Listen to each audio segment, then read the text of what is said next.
All right, so now we would be adding tests to our models, and the test is basically a way to validate our models to make sure they are working correctly. And for that, we are going to create um, a schema.yaml file in our models folder where we will be adding all the test information.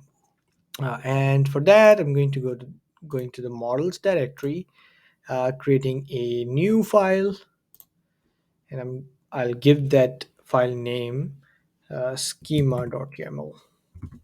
Schema.yaml create. Okay, the file has been created. So we are going to copy this configuration file from here, the content for the file, and paste in our created file. So the first thing that we have is the variant. Variant 2 is the supported variant for the configuration file by DBT. So that's what we have specified over here. And then you can see we have all the models listed with their different columns and the test on those columns. So the first customer's model, you can see that we have a uniqueness and not null test on the customer ID, and these are the default tests provided by the DBT itself. So just specifying the keyword over here unique would kick in the automated tests. So same goes with the staging customers. We have the uniqueness and not null test on customer ID, and for the order staging, you can see that we have couple of other tests as well, beside the uniqueness and not null test. So first customized test over here is that accepted values.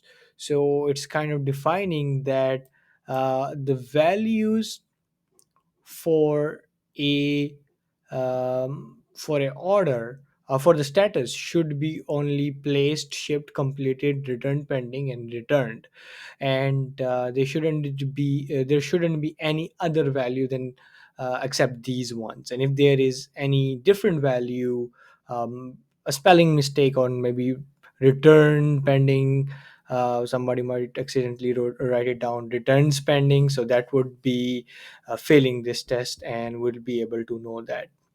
And then we have another custom test is that on the customer ID that it should be not null. Then again, it's a default test, but over here we are defining a relationship test, that this column for the staging order should be having a relationship to the staging customers model on the customer ID. So these are the tests that we have.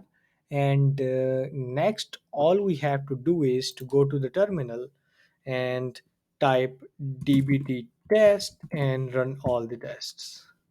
So it says we haven't saved the file, of course. So let's save the schema.yaml first. Control S, that's being saved, and go back to the terminal, and I'll just hit enter on dbt test.